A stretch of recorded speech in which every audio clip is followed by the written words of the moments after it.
Shall I do intro? Yeah. Welcome back. We're here talking shift yet again with our friend and yours, Mr. Peter Landan.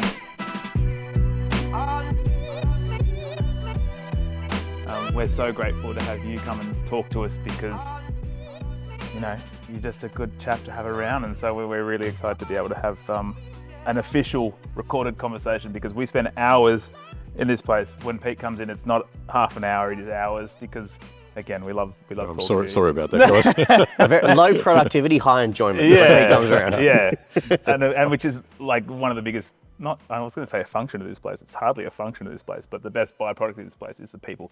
And we keep saying it, and that's kind of why we're bloody doing this podcast. Because the people are the heart of this place, and that's kind of led us to why you're here. And I think I'll let you talk in a sec because I can tell you're eager.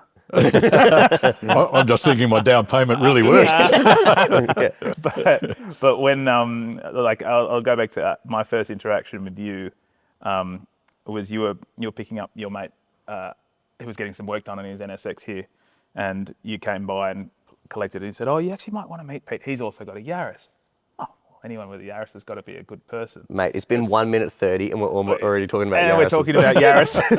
But Pete, you said, "Oh, you got to listen to this new exhaust that I just put on," and threw me the keys, and it just kind of speaks to the sort of person you are, is to just have a go and find out. And I did find out, and I was deafened. Yeah, I think your warmth and your willingness to share and the passion that you've got is infectious. And we've noticed that whenever we have a meet, whenever we're going for a drive, you're like the mayor of these occasions. And wow. We just had a car get dropped off here from a gentleman we've never met before. And of course he walks in the front door and goes, "Hey, Peter, how you going?" Like it's and I guess that's Did they actually?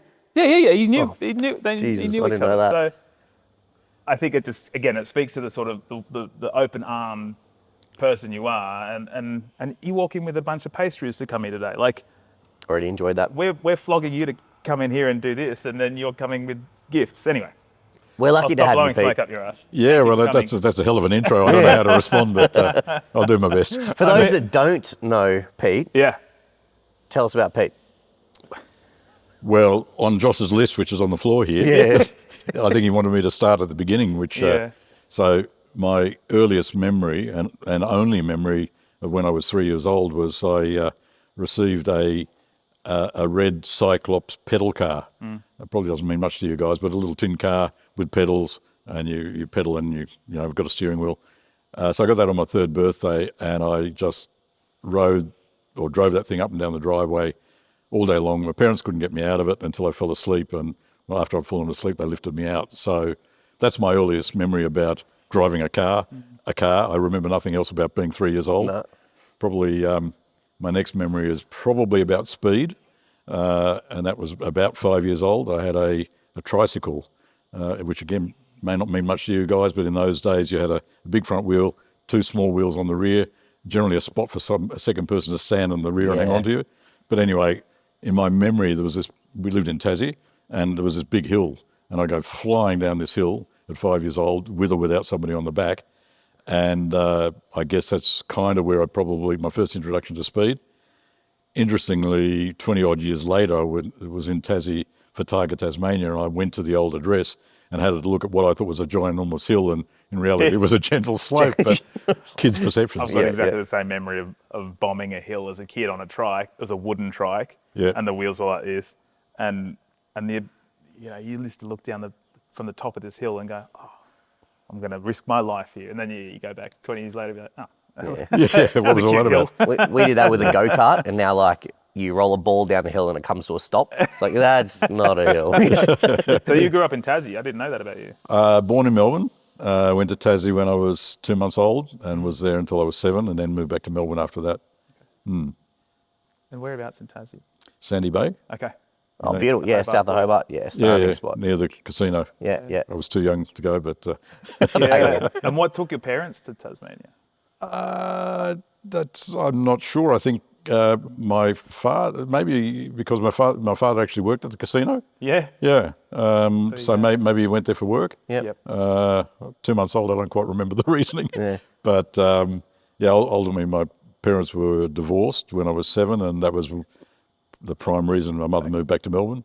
So yeah, moved back to Melbourne and lived in Melbourne until I was 21, I guess. And that's when I first went to Japan. So It's 21. yeah, so I went through school, uni in Melbourne, and yeah, Japan at 21. And what was the appeal? Japan. The cars. No, not so the obsession much. didn't start. Well, I'll come back to that, but so it starts off with taking up Chinese when I was 14 at school. Why did I take up Chinese? Sounded like a good idea at the time. It was novel. You couldn't go to China in those days. You could go to Taiwan. But anyway, I did Chinese at school. When I went to uni, I continued with Chinese and took up Japanese. I wanted to travel, get out of Australia.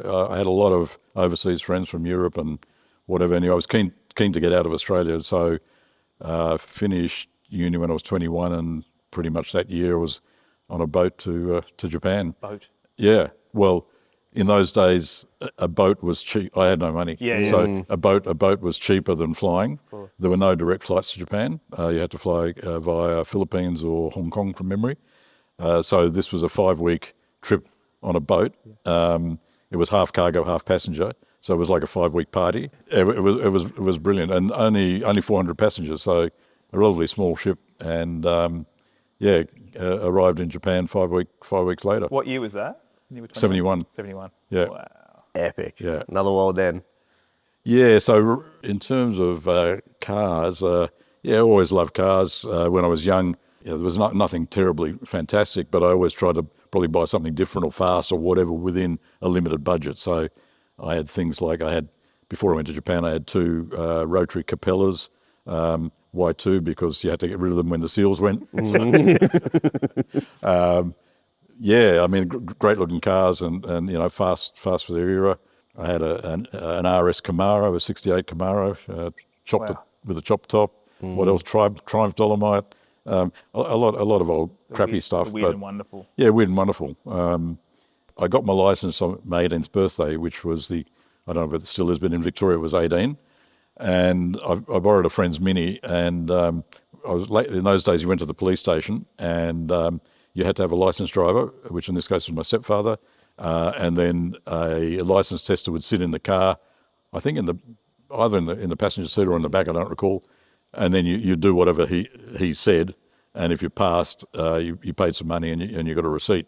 So I was late for the appointment, so I sped all the way down to the cop shop, went around like an old nanny, passed the test, got my receipt, and then I thought, okay, I'm just going to go and see a mate and tell him I got my license. So I'm driving this Mini, and on this particular intersection, they put in a new roundabout, and there was some gravel there, and I'm drifting the Mini around the thing and look up, and on the other corner, it was a petrol station, and the police were observing all the traffic going around the new roundabout. Yeah.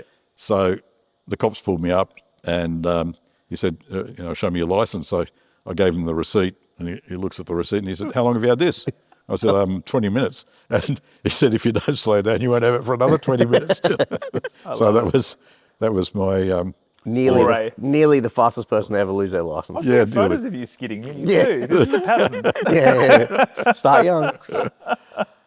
Maybe my first, exotic exposure in a sense of Japanese car was my mother got her license at 50 years of age, and the reason for that was it wasn't that common for the housewife to have a license. Secondly, my parents didn't have that much money. Yep. She ultimately got a license, and really didn't have the money for a car. I worked a Christmas job, saved up some money, so I bought her first car, which happened to be a Prince GTB. Oh, no. What a way to start. Yeah, well, I mean, the ulterior motive was to be able to drive it too. Smart, yep. But she loved it. She drove it for about 11 years. One engine rebuild. Used to come home and brag how she dragged everybody away at the lights, which is a bit comical in today's terms because they're not a particularly fast car, but they were pretty advanced in their age, and it was remarkable to have a 5-speed gearbox, triple carburetors, limited slip diff, all standard. Basically a race car, or the beginnings of a race car for the road. Australian delivered Prince. 300 came to Australia. Far out. I think the only country outside of Japan to get Princes. Yeah, Princes. Do you still have a Prince? Well, so fast forwarding, and I really only started to collect Japanese cars about 2016. So what you guys know has pretty much happened in the last 10 years. Wow. Really? Yeah. Jesus. Okay. Yeah, and there's sort of some reasons behind that. But to answer your question, I was in the market to get a Prince for sentimental reasons, and they're really hard to come by, particularly ones that are any good.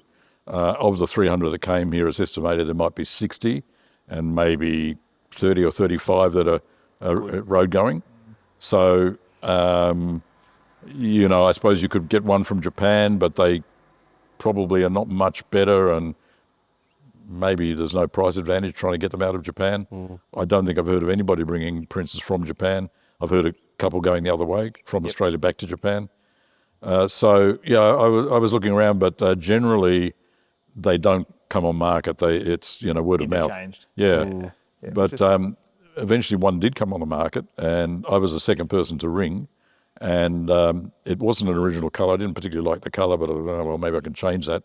But the seller said, look, there's somebody else who ahead of you. They said that they'll buy it sight unseen, but I've insisted that they come and see it because I don't want any dramas afterwards. But if they don't go ahead, you're next. I said, okay, fair enough. So a couple of weeks passed, and he rang me up and he said, look, they've been to see it, they're taking it. But he said, I might know of one, and this was up in Queensland, by the way. He said, I might know of one, it's not really for sale, but you never know. So he put me onto this chap, John is his name, and John is in Parramatta. So around the corner, That's literally. not Queensland. No, that's not Queensland. So I went to see him, and long story short, we hummed on him hard, and we nutted out a deal. And of course, I thought I paid too much, and he thought I didn't pay enough. But so it was probably You agreed on a it. fair deal. Yeah, yep. Yeah. So I still got that. To answer your question, I've got that Prince. It's got to be one of the best in Australia. John did a full resto on it. It's a lovely car. It's a GTB, which is the one to have. It's got the 5-speed box, which is pretty rare. It's got all the markings of a race car, 100-litre fuel tank. It's a disc brake front end, limited slip diff. It's a lovely car. So I ticked that sentimental box. Do you get it out often? Maybe not as much as the modern, but not last year, I don't think, or it was the year before they had the Nationals. So I trailered it down to Victoria, but then we did probably 300 Ks driving around in it, and it's nice. I asked my son probably about 12 months ago. I said, look, if you were going to sell any of the cars that I have, which ones would you sell? He said, I'd sell the Prince and I'd sell the 240Z. And but it's why I raise that, it's an interesting comment because it shows the difference between, say, my generation and your generation. Yeah. Or I mean, my son's 45, so a bit older than you guys. Yeah. But I get it. I mean, there's a visible shift in the market. Disconnect between the nostalgia and the... Yeah, and I think, I see in more recent days that seems to be a general recognition that there's sort of a cut-off to the sweet spot of probably about 2015. Yep. That, in terms It goes too far. As you said, it's got cars that are lightweight, that are analogue, that are, probably geared, that are enjoyable, manageable, not too fast. 'Cause, a lot of cars that are simply too fast to enjoy. They're rocket ships these days, yeah. Yeah. Well, it's like, I think the new M3 the G80 M3 is the perfect example of it. It's almost too much car. Yeah. But the M3 has been like the family sports car almost. Yeah. That thing's too fast for so many people. Yeah. Like Heavy. that thing as a touring, like how can you drive that thing with kids in it? Yeah, well, you can. It's just like whether you should. But I think looking, say, in what I've got, the R8 Audi and the 458, both similar spec, 0 to 103.2. In my view, they're bloody quick cars. I know they're not the quickest cars by today's standards, but how fast? There is nowhere in Australia really. I mean, okay, you get on the back roads with your mates, two-way radios, you can have a go, but really the roads, even if you. It's just got to. In Mexico. Tasmania. But in reality, there's no way you can exploit it. And then people say, "Oh, I take them on the track." None of those cars are track cars. I mean, all right, they're touring road GT cars. My criteria of track car is how fast can you go around corners. Well, they're all road cars, and they're good in a straight line, but they're not race cars. They're not aero cars. Yeah, so I don't see much. Well, that's a personal view. Much reasons to take them on the track. That's right. Anyway, that's another story. But yeah, so how much faster do you want than that? As against it, if you look at, say, Evo 22B, fast enough, but you can sort of, applicable to Australian roads, you can enjoy the package. Functional speed. Yeah, functional speed. The NSX is also, you're right, it's that's the thing that's going to hit our generation and probably intersect with yours as well, as you probably came into those sort of cars later in your life. Yeah. But what I do want to do is rewind back to Japan, because I think it's so fundamental to, everyone knows you as like, You're the JDM guy. speaks fluent Japanese, doesn't look like he should, but he does, and it's so fascinating. Well, I guess, what took you there? Like, it was just escaping. Well, so as I said, I finished uni. I'd done at that stage, I think 7 or 8 years of Chinese, 3 years of Japanese. My Chinese was actually better than my Japanese, but Have you still got your Chinese? No. No, really? No, I even though I also did a few years of German, so I do like languages, but only from in a conversational sense, or to be able to communicate. So not so much in an academic sense. So I'd made some Japanese friends while I was at uni. And there was a trade fair ship that came to Australia. It did rounds of the world, and Japanese manufacturers were represented on the ship showing their wares. And when it came into Melbourne, I, together with some other students, were asked to help out the Japanese contingent in these various booths. So I made some contacts there.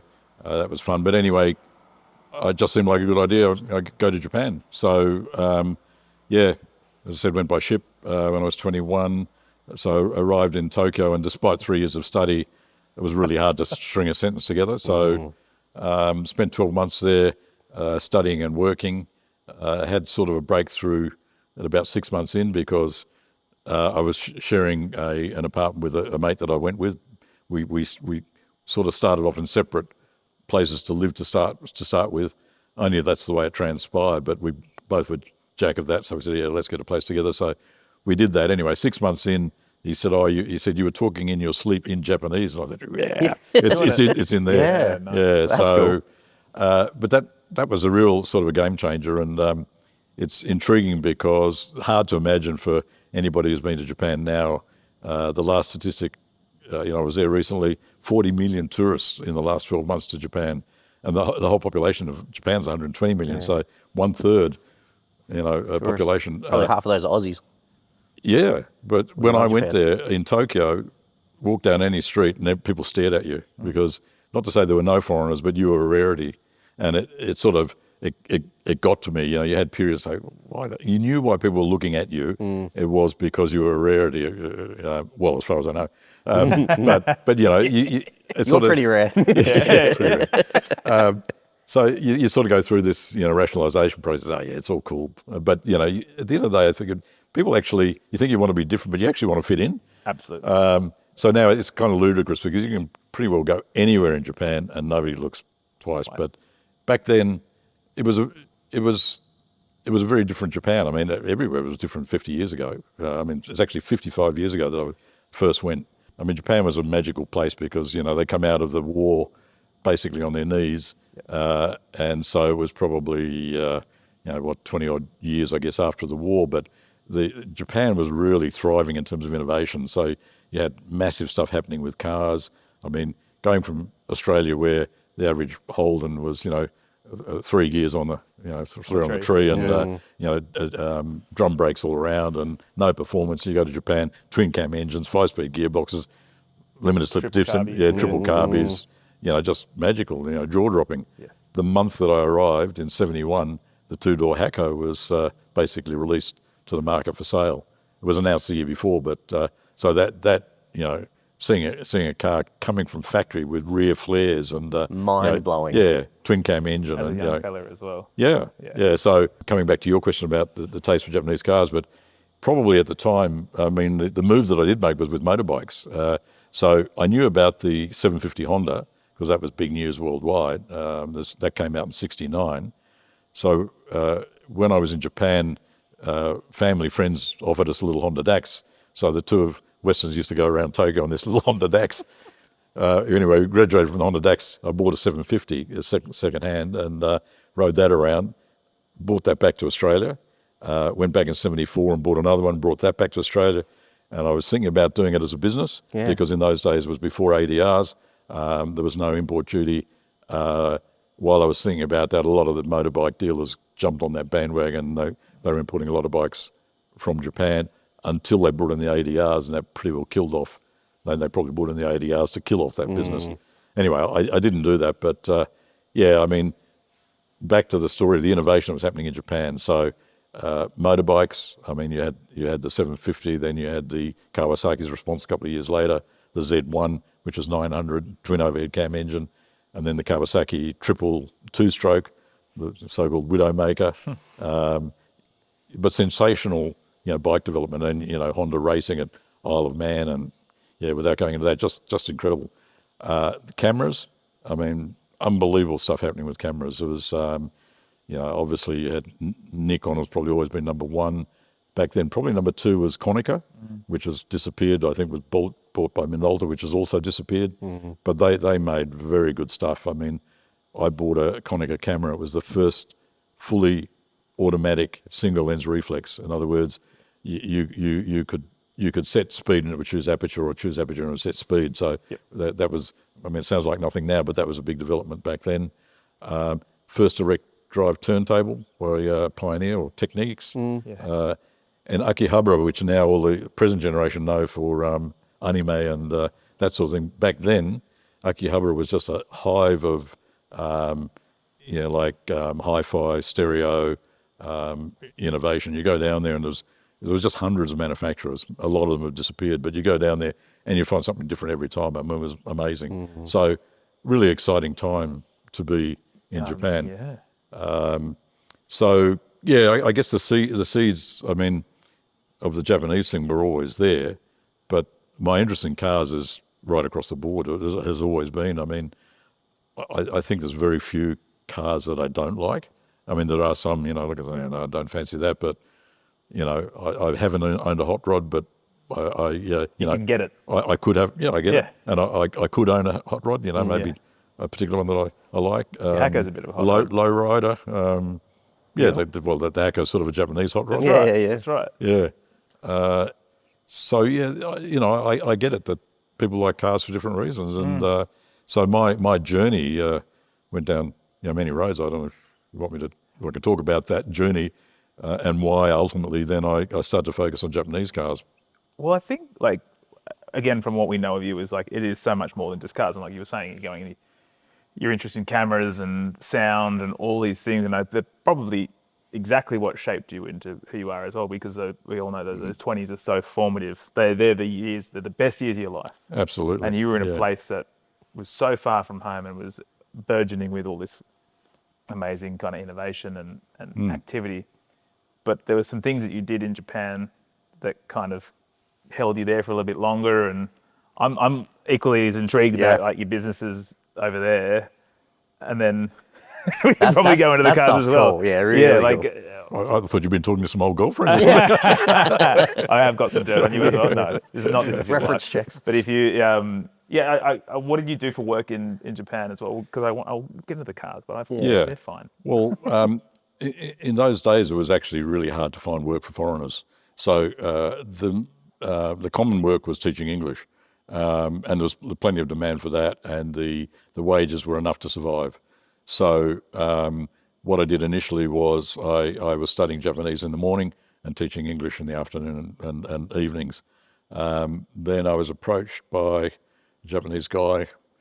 I remember the guy, I don't know whether I met him in Japan, I might have met him in Australia, but he asked me to join this Japanese company that was basically trying to forge joint ventures with overseas companies and potentially Australia. So I worked there for about 5 months on Japanese wages, which really wasn't enough to get by. But I got to the point where things weren't going anywhere. So the last few months I went back to teaching English. So nothing terribly exciting. Got to know Japan. I got a reasonable standard of Japanese.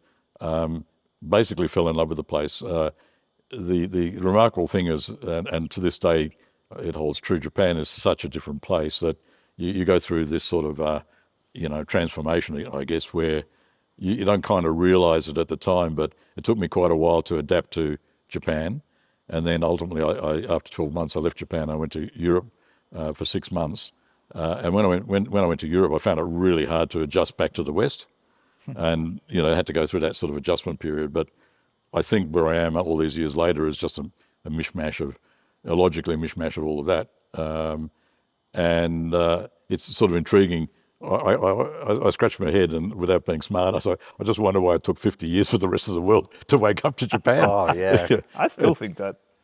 And to me, there's many reasons why, foreigners like Japan right now. One is it's great value for money. That's probably an overrider, but from a skiing perspective, the best snow in the world.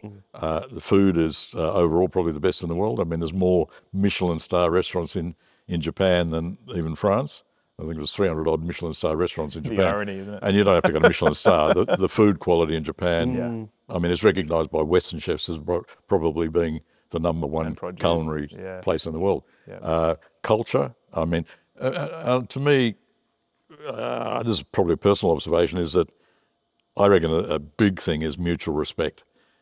Japanese are taught mutual respect from being little kids, right from when they go to kindergarten. And when you go there, it's, people criticise, it's full of rules and you can't do this and you can't do that. I'm not saying Japan is perfect. I can discuss issues too, but that aspect of respecting your fellow human being is lacking in most places and rapidly decreasing. It's more prevalent in Europe. I think there's still, and again, country dependent, but Japan, it's there, and everything from people just being nice to each other, mindful of keeping streets clean, not being aggro on the roads. It's just all over the place. So Western people look at that and say, oh yeah. I can remember when Australia had some of that, where there was, for example, respect for the police, respect for each other, some social rules.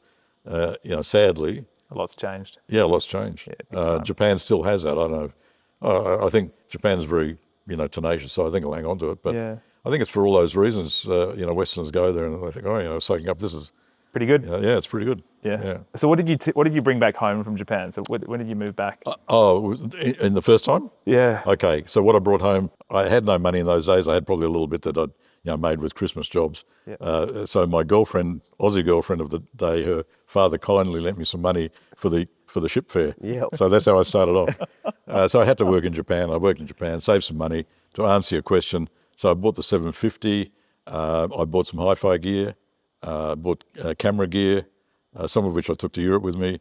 But all the former stuff, I shipped that all back to Australia. Yeah. So when I ultimately came back to Australia, the bike was here in Australia. Rode that around.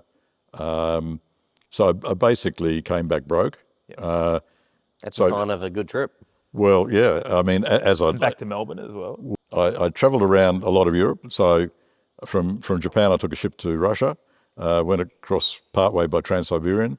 Ended up flew from Khabarovsk to Moscow, and then trained from Moscow to Helsinki. So in those days, it was all tightly protected. Everything was organised by Aeroflot. It was a pretty grim place. But anyway, then once I hit Finland, it was like I'm free. Yeah. Hooked up with a Japanese guy going the same way, and we hitchhiked through Europe, through Scandinavia. Yeah. Met up with my sister in Germany, and then we did a road trip. Basically, spent pretty much what money I'd had from Japan. And I've been away 18 months, so I thought, it's probably time to go back to Australia and look at doing something serious. So I had money I took a flight from London to Singapore, then a ship from Singapore to Perth. And I thought, okay, well, I can hitchhike across the Nullarbor. My parents sent me money for the airfare. So I arrived back in Melbourne. I had some assets, but pretty much broke. So went door knocking to find a job. So, a long answer to your question, but I door knocked a lot of Japanese trading companies, and they all said no. And then ultimately, one rang me back and said, "Look, we've made a job for you." So, I started working for a Japanese trading company importing Japanese steel. Well, that's where I met my wife to be, introduced by my Japanese boss at the time. She was in Australia as like an exchange student from Japan, So we met at a couple of times at a party held by my boss, and ultimately we became an item. She went back to Japan. Anyway, she wanted to come back, and she ultimately came back. But I sort of figured out then. I mean, I already had this love for Japan, so I kind of decided that, from a work perspective, I wanted to follow that theme. So even though the prospects were good with the Japanese company, I sort of worked out that I'd rather be a big cog in a small machine than a small cog in a big machine. And so not yet my wife, but my girlfriend and ultimately my wife went to Japan, and we'd found a location in Melbourne, which was an old loft, a 2-story loft in the heart of the city, and we thought, okay, this would be great to turn it into a Japanese pottery shop. So we went to Japan, bought up a whole lot of pottery. Went to the Japanese pottery is different in different parts of Japan, and it's some fantastic stuff. So we bought a whole lot of pottery and shipped that back. But thinking about it, I thought, it's a bit boring just to be sitting in this old loft with pottery. And in that 12 months I was in Japan, I've always been into music, particularly the 60s, obviously. I was more of a blues guy, so I was more of a Rolling Stone guy than a Beatles guy. But before that, in school days, we were really into the old black blues. But Japan was really a kind of an introduction to modern jazz, because modern jazz is very, very big, still is in Japan. And there was both live clubs, but things called Japanese or kisaten, which is basically in those days a jazz coffee shop. And a typical jazz coffee shop in Japan has a really high-end sound system with a lot of records back in those days. And they sort of took off from the mid-'60s, were a big thing until probably through to the 80s. They started to die out because the people who used to like to go, they were getting old, the owners were getting old. But the origins were that, people on the one hand probably couldn't afford the sound systems in general, or secondly, even if they could, Japanese houses are not conducive to turning up the volume. So these places were a place that you go to. A lot of them had a no-talk rule. You'd go and you'd listen to the music at high volume, have a coffee. And, that was an eye-opener as a young guy too, because I'd never heard such really good sound. And the modern jazz, I was aware of it, but, I wasn't deeply into it. But then also live clubs. So that was another, learning experience. So with this old loft, I thought, okay, why don't we make this into a jazz coffee shop? So I had speakers that I'd brought in from Japan, which were pretty decent, and some other equipment anyway, and a whole lot of records. And in those days, it was basically records or tapes. And so we had the pottery all displayed on the back wall. We had a counter, and we could only seat 30 people. I made all the furniture with my wife. Wow. It was all comfortable. We were all told, "Oh, you're crazy." The whole idea is to have hard seats, get the bums in and out. Yeah. But we said, no, it's okay. They can stay as long as they like. Yeah. It worked really well because, people, they don't just sit there. They drink and they do this. And we didn't have a full license, but people we knew could drink, and we charged them corkage or whatever. We had Irish coffee, which then developed into Jamaican coffee and into every kind of grog. I'm gonna need to get some photos of this place off of you to overlay, because I can only imagine what it looked like. Well, it was great. So we were sort of one of the. We were only the third place in Melbourne to serve Japanese food. So we had a snack menu, but we had a changing menu of some Japanese dishes, which Who was cooking? My wife. Yeah, wow. To be still married. Yeah, and we only the kitchen. It was laughable. I mean, we could seat 30 people, and it used to be most nights we were packed. People just full, probably more than 30, just wall to wall people, and it was often we called it lefties, which. People thought it had political overtones or gangster overtones, or it was probably a lot of that. But I actually named it after a place that I used to go to in Shinjuku in Japan. Wow. And anyway, we were open till 1 o'clock at night, and I think the only day off from memory was Mondays. But we did lunches and dinner. Never liked lunches. That was the sort of the business crowd. Night times were fun. Yeah. But it was really hard to get rid of people at 1 o'clock. Yeah. Yeah. Kick them out. Anyway. So like early pioneering the bringing of Japanese culture into Australia. Very much so. Yeah. Very much so, both food-wise. So our clientele was probably, it's hard to say, probably 30% Japanese, only because limited by the numbers of Japanese who were in Australia. A lot of business people, but non-business people too, and then Australians. But yeah, I mean, it was unique when we sold it to a couple of Japanese ladies who turned it into a straight into a Japanese restaurant, and so it lost the jazz component and the sound system and so on. And we used to get accosted in the street, "You bastards, we've got nowhere to go." Yeah, and you close it. So yeah, it was pretty popular. How long was that there for, Pete? About 2.5 years. Yeah. Yeah. I wanted to expand, but Jun, wife to be, had had enough. Not enough. So Yeah. there's a slight car related story here. We sold it for 20 grand, which doesn't sound much, but I said, okay, great, I can buy my first Ferrari. And I said, I'm going to buy a Ferrari. And June, my wife to be, she said, no. She said, we're going to buy a house. And I said, no, I'm going to buy a Ferrari. She said, we can't live in a Ferrari. And I said, oh, I can. Watch me. Challenge accepted. Was it a 308? It might have been 308, 328 maybe. Yeah. Anyway, she won. I was going to say yes. Oh, right. Yeah, she won. And it was meant to be a 308. so to give you perspective, we bought our first house in Melbourne for 43 grand. So that 20 grand was a real big starter. It was half a house. Wow. And but it took about 20 years to get a decent car. And and it's been an ongoing. Yeah. So that was sort of, in the Japanese context, putting rubber to the road, if you like. Yeah. Great story. So yeah, sold that. Went back to Japan. We got married. Went back. Bought our house. Rented it out. Went back to Japan with the idea of working in Japan, working my way around. This is pre-kids. I was approached by a Japanese, an Australian opal company to work for them in Japan because they were wholesaling there, and I said no, but was approached again while I was there, and they said, we're coming over to do an exhibition. Could I help them? So I suddenly ended up in the South Island of Japan behind a counter selling opal, knowing nothing about it. That but works. Yeah. I kind of figured, well, I probably know a bit more than the person on the other side of the counter. That's all you need to know. Yeah, that's all you need to know. So that's how I basically started in the opal business. And so I stayed in Japan and developed the wholesaling business, traveling around, getting new customers.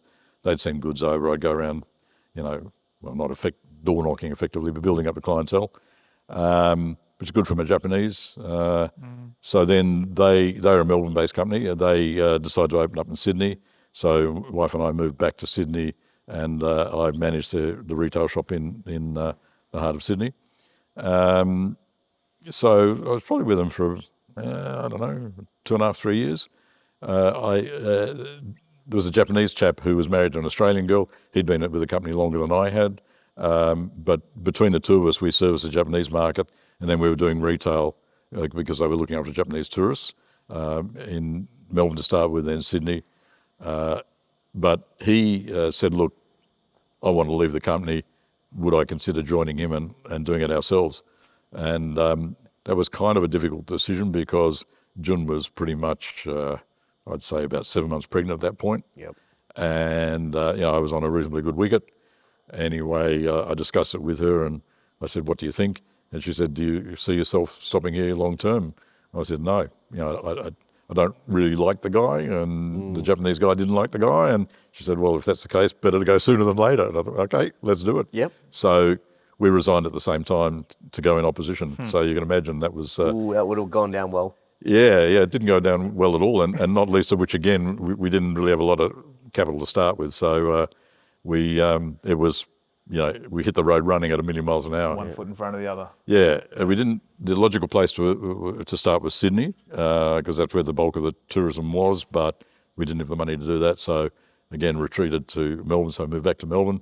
Had our son, Michael, was born. I went to was at the hospital. Jun was induced, and I said to the doctor, how long? Because everything was sort of happening to get the business up and running. And he said, first child, it's going to be at least 4 or 5 hours. I said, look, I just got to go out for lunch and a couple of other things. Got to do a deal. Yeah, got to go do a deal. I came back and they were standing around, hey, congratulations. I thought they were taking the mickey out of me. Anyway, she'd had Michael, and so Yeah, I didn't live that down. And Was it a good deal? I don't know that it was a deal. I mean, we were It was a there was sandwich. everything from, it was all happening at the same time. Yeah. So like we had to move out of Sydney back to Melbourne, and it was touch and go as to whether Jun could actually get on the flight, because she was by that stage about 9 months. So there was that, and then I needed to go to Japan to talk to customers to see whether they would come with us, and then we were opening a retail shop. So all this stuff was happening, right? So not so much deal making as just taking care of business. Yep. So it was tough for her because she was still in hospital, and I was on a plane to Japan to say to customers, look, hey, we're out on our own. And then our former boss, of course, was running around trying to poison all the water wells. So yeah, that was how we started, and we had a third partner who was a close friend of mine. So the three of us, and it was essentially for financial reasons. We all went three ways in the business, and I won't mention what we started with, but it was laughable. Yeah. We had to rely on a fair bit of consignment stock from people that we knew. So that's how we started, with some that we owned, some that were consignment. Suffice to say that I was in Japan. Most of the clients, I mean, most of them have been serviced by myself or my partner. So most of them said, we'll back you, we'll go with you. So that was good. And I came back, and the guys have been working to get the shop open in Melbourne, and we only just scraped in getting the shop open. I think second day after we were open, we were hit by our first Japanese tour group, and I remember we sold 14 grand and Jesus. almost cleaned us out, Yeah. And So you're onto something. that's how it started in 1981, 81. So it went from there. Fast forward, in 12 years, we moved twice in Melbourne, expanded each time. So we were in the Nauru house. We went to Collins Street and moved further down Collins Street to larger premises. In between that, we opened up in Sydney. We also opened up in Gold Coast. We opened up in Cairns. The thing grew like topsy-turvy. So in 12 years, we went from just sort of a family members, and I can't remember who our first staff was, but to 275 people. So 275? yeah.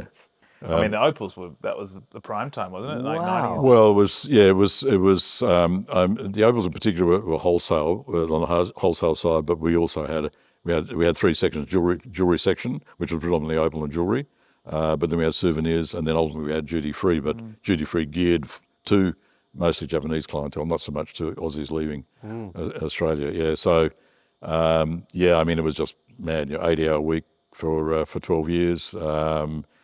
You just had to keep recreating systems all the time, because funny story, I remember, when we started, communication other than phone was by telex, particularly with duty free. You had to convey all the messages by telex. So you had to have a telex operator. I remember when fax machines first came in, and we put them in all the shops straight away. I remember telling my wife, you got these marvellous machines, you can send figures and pictures and whatever. She said, so you put the picture in this side, but how does it come out the other end? So laughable Simpler now, times. but ultimately computerized the business. We had probably, I don't remember exactly, probably a 4 metre by 4 metre room full of mainframe computer to try and get shops from Cairns to Melbourne online. It was a mammoth task. You actually had to develop the software as well as the hardware. It was the beginnings. No, it wasn't even the beginnings of the internet. So because the internet was 95 and I got out in 92. Anyway, pre-internet, suffice to say, it was heady days, and it was tough because I was away a lot. A lot in Japan, a lot on the outback Australia, buying and having to travel between shops. And so ultimately, the business grew like crazy. We did a big rationalisation because it wasn't all smooth sailing. We were hit by the Gulf War, we were hit by the pilot strike, all of which affected tourism. But ultimately, we started head office in Sydney and pulled everything other than the sales efforts out of the shops. So all the merchandising, financial control, pulled that all out, and I moved back to Sydney to head all that up. It was an incredible learning experience. But what happened ultimately was that various partnership disputes Yep. without going into detail. But basically, I decided, I was 42, I decided I needed to get out, otherwise I was going to die of stress. That was Yeah, 92. yeah. Yeah, my time there finished in 92, but there was 18 months of a business divorce. Yes. Where the accountants and lawyers were all making money head over fist, and it took me. It was really, really hard. I mean, suffice to say that having gone through that, I decided I never wanted to go through a personal divorce. Yep. A business divorce was enough. Not worth it. Yep. Yeah, Yep. it was. Your wife tighter that day. Yeah. It was really tough. You know, it almost killed me. I think it almost killed my partner. But anyway, Wow. it took me actually flying to Melbourne, because our bankers were in Melbourne. It took me to go to Melbourne to say the next day I was going to the bank to pull the pin on the whole business, because obviously, you know, we were financed, had a lot of finance with the banks and all that. And because I would accept whatever I put forth in reverse, even though I had my preference to go, but I'd accept it always in reverse. But whatever they put to me, I said, well, would you accept that? No. So inherently unfair. Yeah. So after 6 months of well, it was longer than that, 12 months of argy-bargy, I said, yeah, this is, Going nowhere. yeah, this isn't going nowhere. We'll So pull the pin. what's the next chapter look like After that? after that? Yeah. Yeah, that was early 90s. Yeah, so 92. So this is where it gets really car interesting. Car heavy. Right. So there was really no time for cars. So, but I got my first decent car towards the end of that business, which was a 930 turbo. Ooh. So probably, maybe 89, maybe 90 odd. It had the Porsche turbo. I don't know how much time we got. I can tell you. No, we got plenty of time. Nothing but time, Pete. A funny story about the 930 turbo. So my parents, by that stage, had moved from Melbourne. They were living up the Central Coast. So I was with Jun in the car, and we're going up the M1. North. Yeah. Anyway, you're going north on the freeway. So there's these guys in a Commodore, and they're sort of, you know, sitting on my backside, then passing and this and that. And I'm trying to behave myself because, you know, You got a passenger. yeah, got a passenger. So I sort of pretty much behaved myself until we got off at Woy Woy, and there's a back road that goes over, not at Woy Woy, you get off and heads towards Woy Woy, and over the back road rather than going through Gosford. I don't know the name of the road, but there's a back road, and it's quite a nice road. Anyway, so I'm on that road, and there's a straight, and then it goes into a fairly long sweeper, and I'll show these idiots in the Commodore. And so I overtook about 4 cars to get to the Commodore, and I'm getting past the Commodore and look up and going into a sweeper, and then there's a oncoming car. And I thought, oh shit. And I needed to get back onto my side. Anyway, I think I don't know what I did. I did something wrong. It was my fault, but effectively I think I hit the brake, or maybe even dropped it down a gear, lost the back. So I'm rotating down the road, and the last I remember, I'm heading backwards into the oncoming traffic. And Jun didn't even have time to scream. Yeah. And I noticed we swung around. I'm on the wrong side of the road, on the verge. The car that I thought I was going to hit has gone off the road and is going past my driver's window at the side of the road, so it was a sort of runoff. And I think two of them went down there. We all come to a stop, including the Commodore and everybody else. And you can imagine, I've flat spotted all the tyres, and I'm sitting there I'm standing there apologising profusely. And, you know, and they're all saying, call the cops and this, and I'm trying to hose it all down. Yeah. And the guy in the Commodore walks up to me and he says, oh, so that's how a Porsche handles. Hey. It's like an ad, isn't it? So, there's nothing I could say. But anyway, fortunately they didn't call the cops. And so that was a funny story. It was sort of probably that incident. When I got out of the business, I decided, and this is where the whole sort of motorsport thing came alive, was that I decided I better learn how to drive this thing. So I did the course at Oran Park with Peter Finlay, and in the Porsche, and an add-on day was the Formula Ford day. So I did all that. I didn't do it to get a CAMS license, but that was a byproduct. So I got CAMS license. I got out of the business, did that driving course. I was really taken with the Formula Ford, and I thought, okay, this is a kind of direction I want to go. But I got kind of waylaid. So around about that time, the Target Tasmania had started. Don't hold me to this, but I think in 92. I didn't do the first year, but I did the second year. But anyway, a mate of mine said to me, he said, would I navigate for him in the Target Tasmania? And I said, yeah, of course.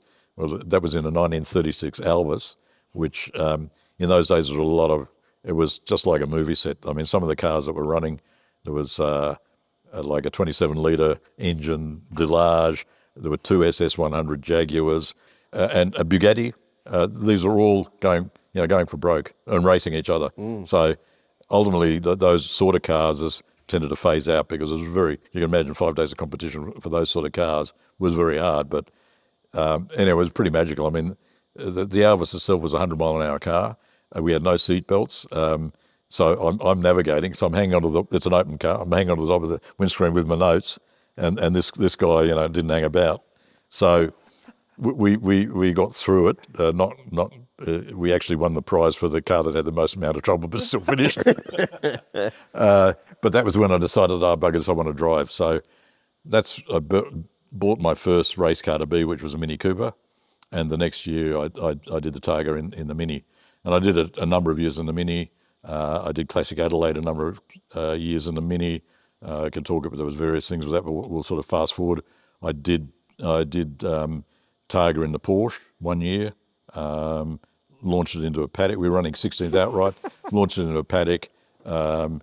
Every year, by the way, I don't feel too bad because every year that it was a long straight, and the notes said there were 4 humps, and each one of the notes says airborne, airborne, airborne. What I should have said, don't get airborne, don't get airborne. So we landed the first 3, but the problem was on the 4th, there was a 90-degree left-hander, probably 200 metres after that hump. So we landed it, but basically understeered straight through the corner and into the paddock. But it claimed somebody every year, and often a lot worse than us. And ultimately they changed it for that reason. But anyway, we got back and we completed, but we didn't get the target plate because in those days you only had to miss one stage and you didn't get it.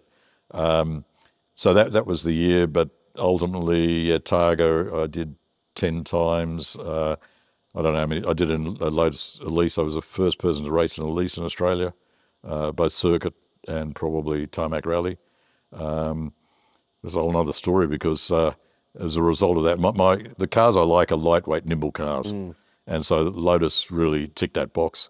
Raced the Elise, went through several iterations, got a thing called a Motorsport Elise, which had a bit more power, raced that, and Targa, that car, was in the UK, met Lotus at Goodwood, ended up representing Lotus Motorsport, importing, I was using outside mechanics, but I started importing Lotus race cars, raced the first Motorsport 200, which was an Elise, but built for race purposes, not for road purposes. I did get it road registered, but that's another story. I've got a way around getting unregistered cars registered. Yeah, but the Lotus, so it went from outside mechanics. I had a personal facility in Artarmon, and I thought, Lotus, I won the sports car championship in 2001. Lotus was running a one-make series, and at the end of year 1, they had a whole lot of cars for sale. They said, is there any interest? On the back of winning that championship, a couple of mates said, oh yeah, we'll have one. So I started importing. I imported, I don't know how many cars in the end, 2, 3 or 4 cars. And I thought, okay, well, I've got the facility. All I need to do is employ some mechanics. And so suddenly we had a mechanical workshop looking after Lotus road cars and race cars in Artarmon, and nothing to do with simply sports cars. Yeah, I was gonna. Yeah. Never met the guys as that. So different era.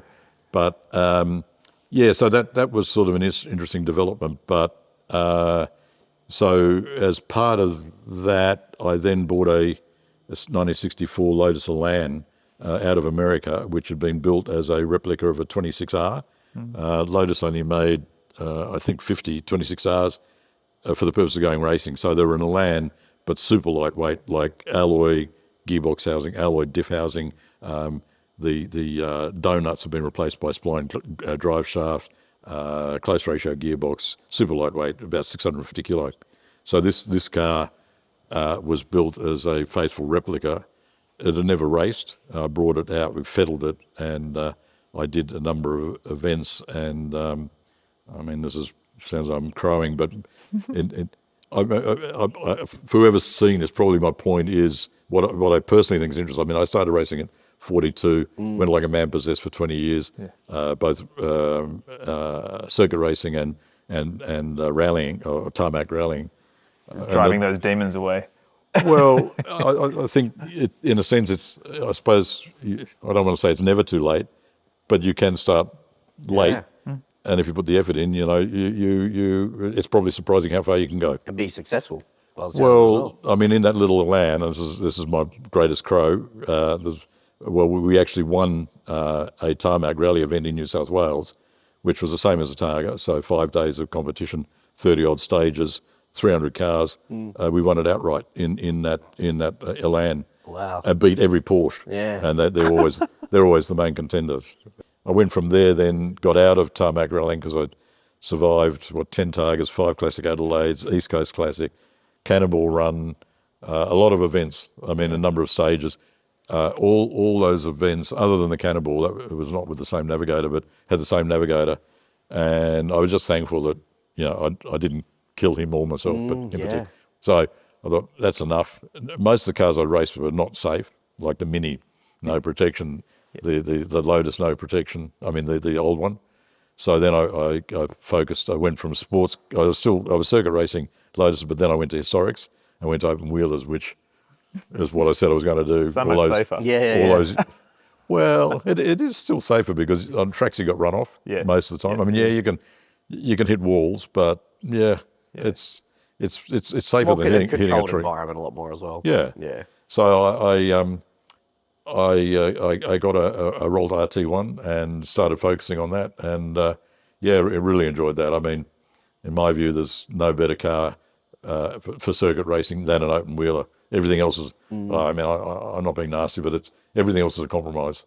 If you want to really enjoy the delights of track racing, get yourself an open wheeler. Or something close to an open wheeler, maybe a Radical, or it's as pure as it gets. Or maybe a Lotus. It's still not as good, but it doesn't have to be. You can buy a 20 grand Formula Ford, and it probably cost you no more than 10 grand a year to race, if that. Which includes a set of tyres, maybe an engine freshen up, and just have a bucket of fun. So it doesn't have to be, but it's the only thing that really, teaches you car control, what it's all about. So anyway, did the roll. My last hurrah, maybe you guys know, I bought a Formula One car, restored that. It was a total money pit, but it was a Cosworth engine, 1983 Formula One March. Restored it all in New South Wales. I only did it on the back of, I had a really good sort of mechanic and team for the roll, and I thought, okay, I can do this project. So we restored the whole lot, built the engine, which was bespoke. It was a short stroke DFV. It was called a DFY, 550 horsepower, limited at 10,500 RPM. Limited, yeah. You could do 11.5, but for safety, limited at 10.5. But you could hear that car. I heard tapes of it all the way around Eastern Creek, and yet was never pinged for noise. I don't know why, Must have been a frequency or something that traveled. Frequency, something like that. Wow. But I was 60, I think, when I got that car, and those sort of cars, the roll I put the time and effort in, and where I won't say it fitted like a glove, but it started to fit like a glove. But the Formula One, I wasn't really much quicker than that, if any, than the smaller engine car. It was a whole different thing, it was a beast, and I was just a bit long in the tooth. But I still, having that experience of not so much Formula One, but that. The DFV, as you probably know, is the winningest engine in Formula One history, 155 Grand Prix wins. So the reason for that is that most of the manufacturers, other than, say Ferrari and maybe Alfa, and maybe a couple of others, they all use that engine. So, and they got a lot of wins. So, but it's still considered, one of the best engines ever. There's something to experience though. Like, you talk about speed and that. It doesn't matter. No, it was just, it was a magical experience. So I got out of that when I was 62. I think that was in 2002, roughly. So, 20 years exactly, 42 to 62. Then spent a lot of time overseas. Got rid of most of the race cars, bar one Formula Ford. Came back around 2014, and that's when, out of racing, I said, okay, what next? And that's when I decided to start focusing on Japanese cars. Road cars. So sorry for the long story. No, but it's like it's so fascinating to always see where it takes you, and Like, what do you think was the change that got you? Was it a awareness of, your abilities and senses and all those things that told you to get out of racing? Like, you've a cat with 9 lives, you kind of got to that point where you go, I don't need to keep pushing it. Yeah, that's a really good question. I've always believed in life that you need to try and set your sails to the prevailing winds. So it's a really good idea to try and detect what the prevailing winds are, and then if you can detect what you think the winds are, try and set your sails. That involves a whole lot of things. You've got to make appropriate changes. So yeah, I just thought I had a few things that were happening on the personal front, and I thought, well, yeah, my head's not really in the right space.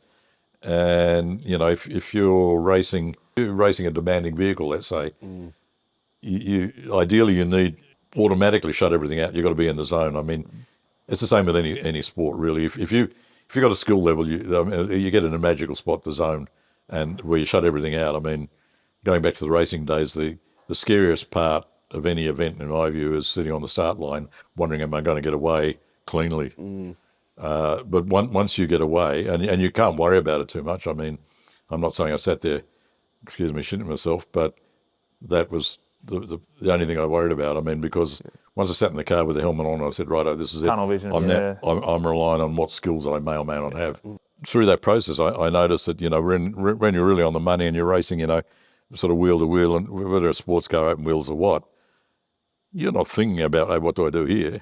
It's got to happen, right? And after the race, you sort of look back and go, oh yeah, I mean, you sort of you find you're in the zone. I guess any sport ideally, and I'm not saying I was there all the time, but from time to time you get into that magical area, and you could look back and say, well, oh yeah, I've achieved a certain skill level. So to answer your question, at 62, I had a lot of stuff on my mind personally. We started to decide to spend time overseas, but the point was, I thought, hey, my mind's not in the right place. This is dangerous. It's time to stop. Yeah.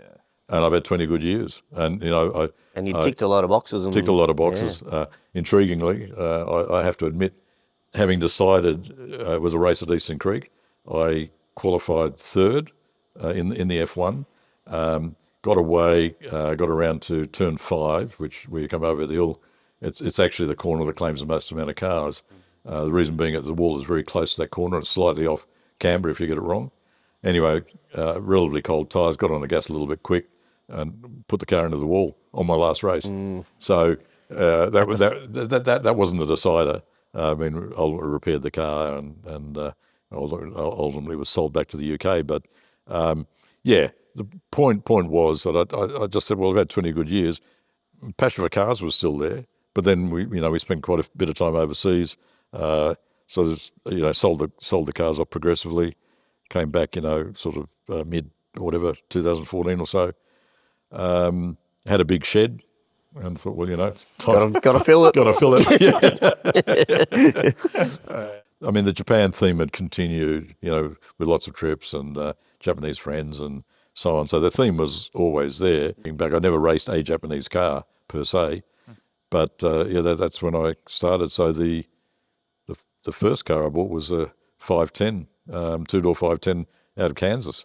Yeah, I won't bore you with the story, but probably the second one was the 240Z, which I bought out of Budapest. Wow. Far out, yeah. Searching line. The rationale was that I didn't want to go through restorations. Yeah. I'd done it before, and they were always twice as much, twice as long. Money pit, yeah. I agree with you on that one. Yeah. So I thought, okay, get stuff that's already done, and I can just jump in and enjoy. So I was looking in Australia, but couldn't find. I wanted to get either a coupe or anyway a two-door 510. Found this one in Kansas. It was just immaculate, and brought that in, and that was great. 240Z, the same thing, looking everywhere, including Japan.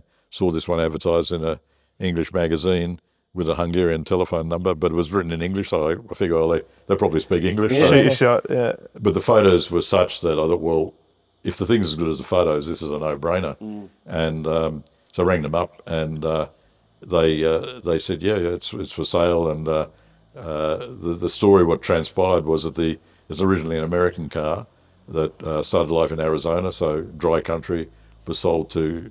I've got all the details other than the name of the first owner, but the second owner in Colorado, he had it. He did a semi-restoration, sold it to a guy in New Hampshire, who sold it to a guy in Italy, who sent it to Budapest for a resto. And the shop in Budapest specialises in Zeds, and they actually now, and I don't know if you've heard of this, but this is, back then they were called Datsun Club Hungary. They then changed their name to something, I forget what. But these guys are absolutely amazing. They're all just lovers of the Z, and it shows through their work. But they, in probably 3 or 4 years ago, a guy in Holland discovered them, bought a couple of cars, and now he's the face. I don't know if you've heard of S30 World. They've become quite well known around the world now. So the Dutch company is the face of what was Datsun Club Hungary. So all the work's still done in Budapest, but the whole marketing side is happening in a big way out of Holland. So anyway, but yeah, the Z Is that as it is now? Is that how you bought it? exactly as I bought it. Yeah. I changed the wheels, but other than that, it's exactly as I Paint bought and it. everything. Yeah, just really, really nice work. Great car. You're synonymous for the Hako. Like, I think when anyone thinks of you that What do you mean? knows you now. But it's truly like an iconic car that has come from your essence of what it means to you, and you really put yourself into a car. So much to the point where you gave us a little model that you found in production on the internet. Yeah, Of exactly your unsolicited. car. Yeah, like Yeah, how many based people on your car. It's like Yeah. having a caricature of yourself doing the rounds. You're like, it's significant. That wouldn't sell. But it's quite remarkable. Of like, Well, it is. I got something else that you are not aware of, and that is there's a guy I came across from Queensland, became aware of him on Instagram, who actually built a radio-controlled model No way. of my car. Really? And I don't know, it's about so big, so whatever scale that is. Yep. And the likeness is amazing. So I saw it and I was just blown away. And he showed it in action and so on. And he's made all sorts of cars. Is it bagged? It's not bagged, but it's just like, I mean, he's got the colour right. He's got the livery right. Stickers. And the livery, I mean, on the car, that's decals on the real thing. But I don't know how he's done it. He's actually painted it. Wow. So I suppose That's with airbrush or incredible. whatever, but amazing. He's got the colour right. He's got pretty much all the decals, even to some of the small ones in the rear quarter window. Right. He couldn't do the wheels, but he's put Watanabe wheels on it. Unbelievable. That's amazing. Anyway, I'd seen this thing and commented and complimented him. Anyway, while I was in Japan, I was thinking about it. And I approached him. I said, "Would you build one for me?" Yeah. And he said, "Yeah." He said, "Sure." So he gave me a quote and with a few different options, and I went for the bells and whistles. And I just got it after I came back from Japan recently. I should have brought it down. Yeah. That would've been next time mad, we go to yeah. the shed. This thing is mad. Yeah. It's just unbelievable. I mean, he's got 2 drivers in there, and he said, "Would you like the drivers? Do you want them to look like anybody?" Extra moustache, please. And so I said, what about the Drift King Tsuchida? Yeah. So one of them is in the green overalls, and it's all hand painted, like the overalls, the seat belts, the helmet. Wow. And the other guy, I asked him recently. I said, "Excuse my ignorance, is that somebody I should know?" And I was relieved. He said, "No." He said, "No, he said that's my rendition of probably somebody who." Civilian. Yeah, but that's the level of detail, and Unreal. it's so good. I mean, I'll probably try it out once, but at this stage, it's just sitting in the cabinet. Yeah. Yeah, No touch. you got to see it. It's just Unreal. Next Yeah. time. Well, we're due for a visit to the shed. And that's, again, a testament to is a story about you opening your doors to us and some of our friends of the business as well. You just said, "Come on, we'll go for a drive and then we'll finish up at the shed." And Michael put on breakfast for us and we had a walk around the shed. And everyone just came away being like, "Who is this guy? And how do we be like you? How do we live a life like you?" And I think your outlook and look, your roller coaster of a life is the perfect testament to, like, you can really kind of choose any avenue you want. You can take the fork in the road and go that way, and then it can go that way. Yeah. But at the end of the day, you can still achieve what you want to achieve, and you did it on the smell of an oily rag. yeah. Well, I think so. And again, what can I say? I mean, look, there are different characters, you know, in life, and every type of character is valid. But I felt I had a philosophy when I was younger that, you know, everybody asks, why are we here? And nobody knows the answer, right? And lots of people put up various answers to why we're here, but the reality is that nobody knows. So that being the case, I thought, well, I'm going to believe in what I know to be true. And what I know to be true is that I was born and I'm going to die. So what am I going to do in between? Yeah. That was sort of my philosophy from, I don't know when I thought about that, but probably pre-20. So within that framework, and you know, this is not everybody's cup of tea. So I'm not doing a sales pitch here, but it gives you some background, I guess, where I've come from, and within that, I'm not scared of change. I'm not saying I don't do change for change's sake, but I don't mind change. I don't mind taking risk, but calculated risk. I don't see, again, risk for risk's sake, but on the basis of life's short, why not have a go? Yeah. You know, yes, you're right. There's been many forks and many twists, and you know, lots of hardship, not all smooth sailing, lots of stress, same as everybody else, a lot of suffering. That's life. But yeah, I mean, I'm thankful. You know, there's a heaps of people who've done a lot more, and lots of people have done a lot less. You know, there's a whole spectrum of life. But you know, I think when I kick the bucket, I can say, well, you know, broadly, yeah, I've had a great life. Yeah. Yeah, it's been great. And still doing things with integrity and passion. And I think cars are fantastic, but they can bring out the worst or the best in people. True. And I think what we've observed in you is that it certainly brings out the best in you because you're so generous with it, you share it, you're excited about it. You're not doing it for anyone else except yourself. I really appreciate your kind words. I mean, flattery gets you everywhere. But I mean it. I mean every bit of it. Yeah. But you know, let me return because it's also guys like yourselves, and as you know, and not intentionally, but I got, you know, probably got more friends that are way younger than me. I do have friends of my own age group. It's not by design, but I think that helps keep me young. I think age is a number, 100%. Yeah. Yeah. So I really, you know, I appreciate, you know, they're prepared to put up with me. I mean, you know, I'll fart right down to, you know, the guys that we've been to Japan together now twice. I mean, the next youngest is 50. Yeah. And then there's a 40-year-old and a 32-year-old. Yeah. And yet somehow, you know, well, the first time we spent 3 weeks together, the last trip was 2 weeks. I don't know. They may well be sick of me by now. No, I reckon there's a business in there. Imagine that. Pete's Tokyo tours. Honestly, Jesus. You're going to be taking us to AutoSal in a couple of years. Yeah, you don't know it yet, but we're talking about this. You better hurry up, mate. I don't want to be on crutches or a walker. No, we'll push you in. Yeah. It'll be a bagged wheelchair. Yeah. No, always happy to you know, help out Japan-related stuff. Of course. You're like the oracle, man. JDM dealer. Well, we might wrap up there, but like you said, thank you so much. No, thanks, guys. Hey, I hope you can make something of it. No, we're going to be doing more. That's what we're going to be doing. It's always a pleasure hearing like the stories, the background, how we land where we land at any given point in time. So it was a pleasure. Oh no, look, I mean, as I say, I enjoy your company. I mean, you're complimentary, which is nice. But no, I mean, I love seeing young guys doing well as well, and you know, even better if it's car related. So Yeah. you know, I do admire what you're doing, and you know, not only what you got here, but I mean, you've always been very nice to me too. So I appreciate that.